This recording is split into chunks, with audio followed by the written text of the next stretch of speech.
You're standing at the mouth of a tunnel that runs underneath an Amish farmhouse in Holmes County, Ohio. No wires, music, no compressor, no thermostat, and the air coming out of it is 55° in the middle of August. This $300 system cools any home to 55° using nothing but the earth beneath your feet, music, and a fan that draws less power than a light bulb.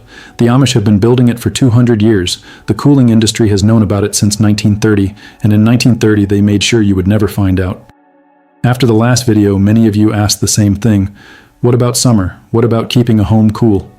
So I went back to Holmes County, and what I found underneath those farms is the same physics the Persians used to store ice through 120-degree desert summers 2,400 years ago. And yes, this works even if your house was built 50 years ago. Clear's throat. Here's the number that changes everything. At 6 FT below the surface, the ground temperature locks in and stays constant all year. Summer, winter, doesn't matter what's happening above. Oak Ridge National Laboratory, that's the Department of Energy's own research facility, measured it city by city. In Chicago, the ground sits at 55° year-round.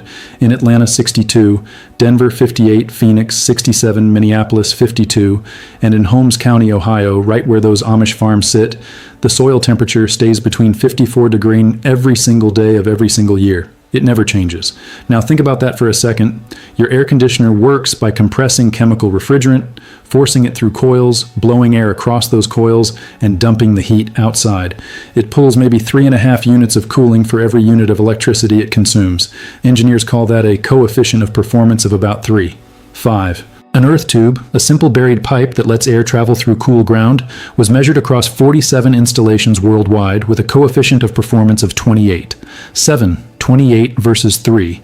That gap represents billions of dollars in equipment, refrigerant, electricity, and service contracts every year. And that's why you've never heard of this. The physics behind it is so simple, it almost sounds too good. Soil is heavy, between 100 and 125 lb per cubic foot. Moving that mass even more degrees takes enormous energy, 20 music to 30 BTUs per cubic foot. When summer heat bakes the surface, it starts sinking into the earth, but it moves slowly.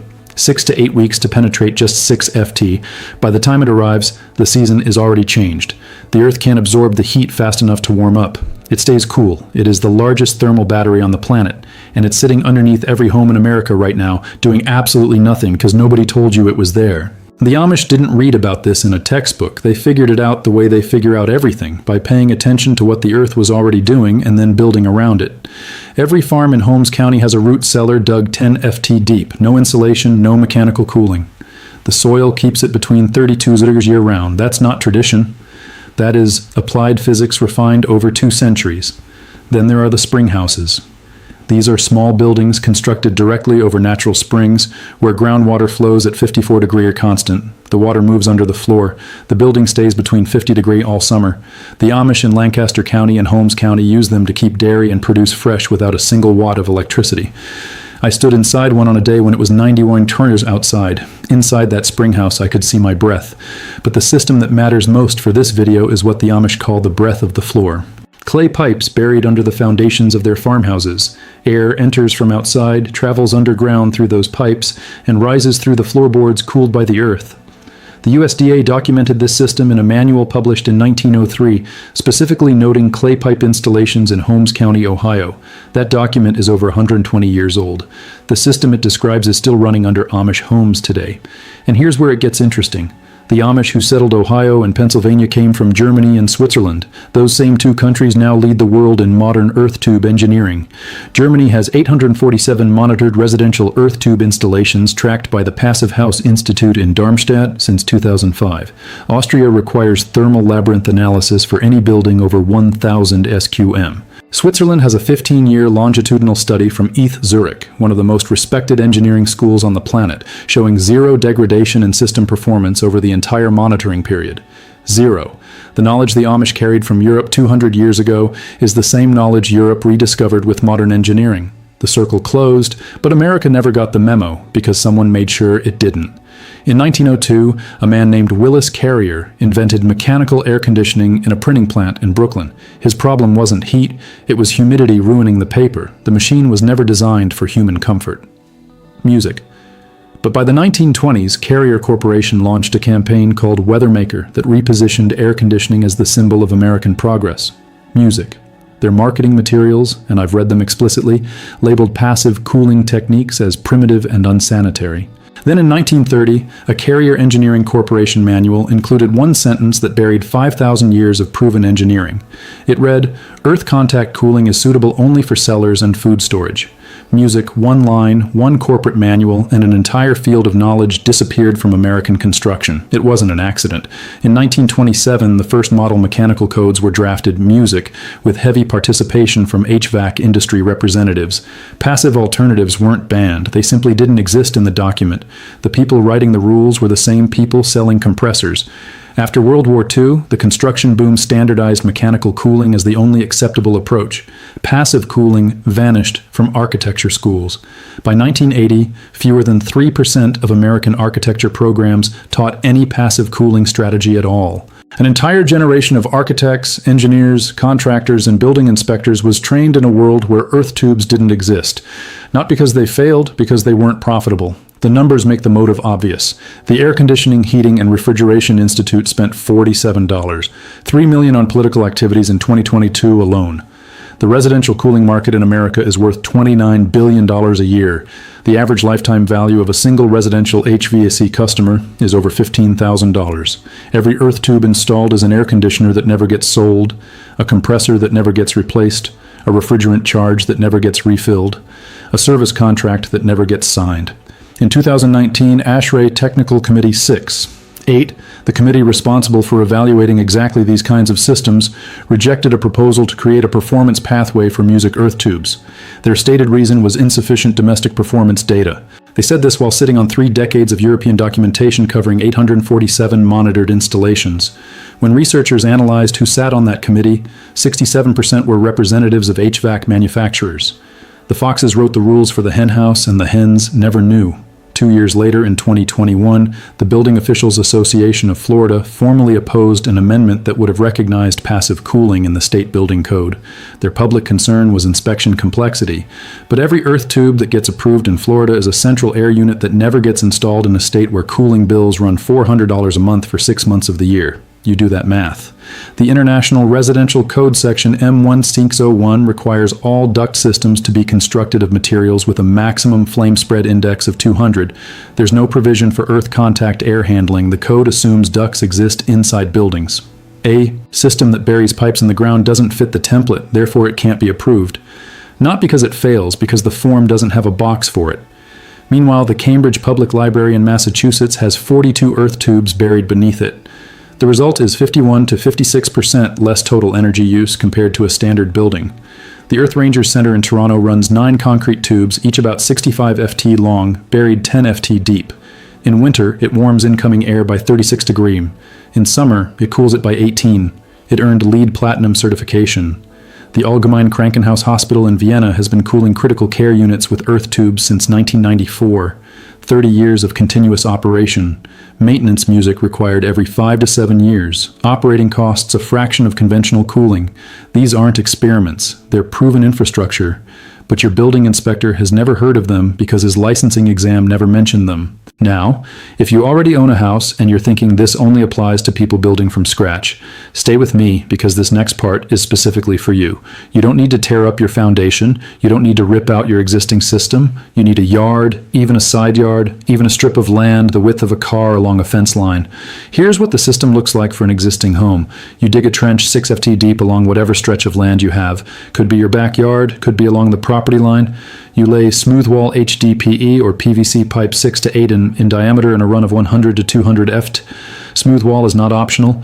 Corrugated pipe traps condensation and breeds mold. You lay the pipe on a bed of sand for maximum thermal music contact. You slope it at a 2% grade toward a drain point so any moisture that condenses inside flows out and never pools. Music, one end connects to an intake above ground with a screen. The other end connects to your house through a basement wall or crawl space with a MIRV13 filter and an inline fan drawing 50 to 80 W.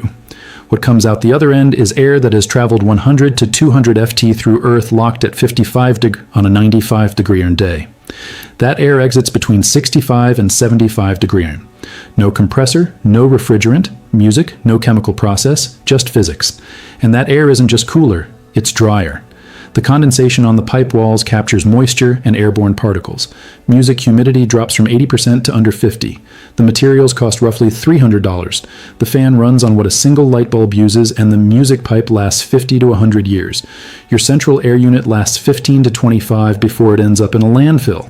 Before I music show you the Tennessee system, the one that costs nothing to run and requires 0 permits, everything I have covered across this channel is now in one place.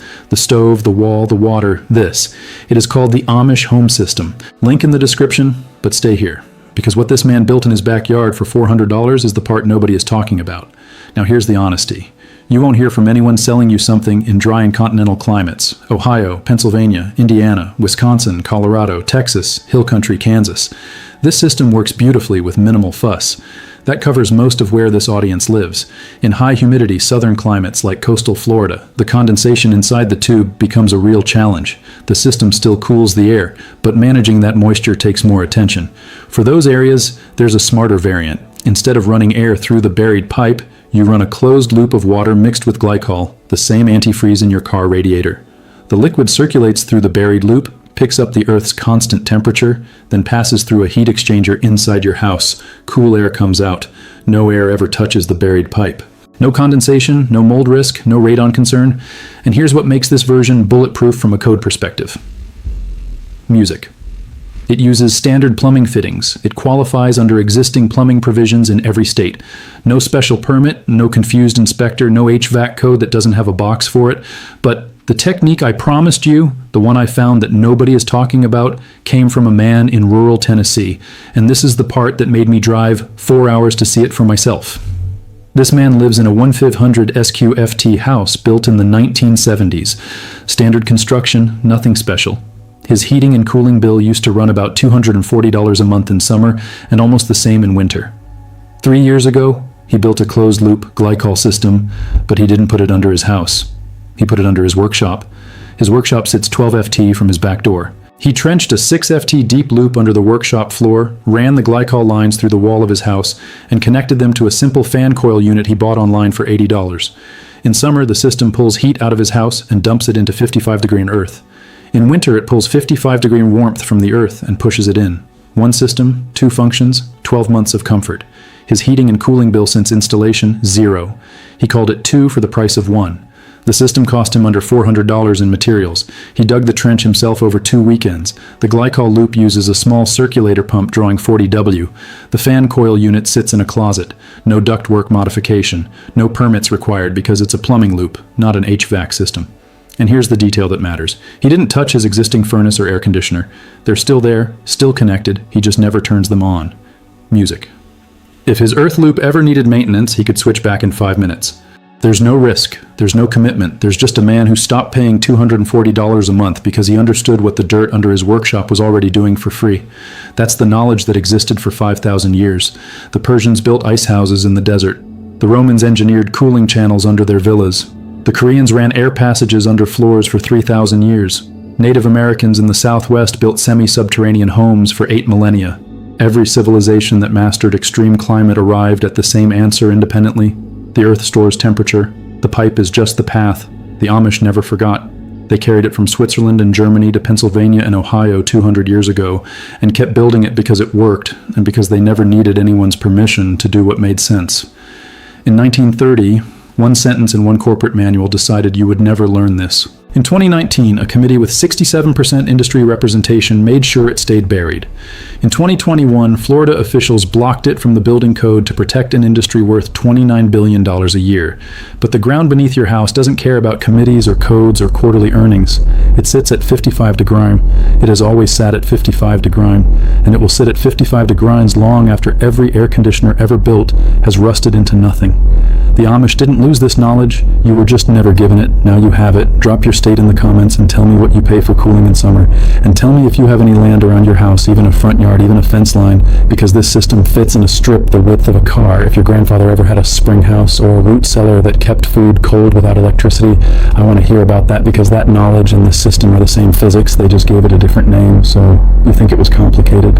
It's not complicated. The Earth has been doing this for 2,400 years without a single moving part.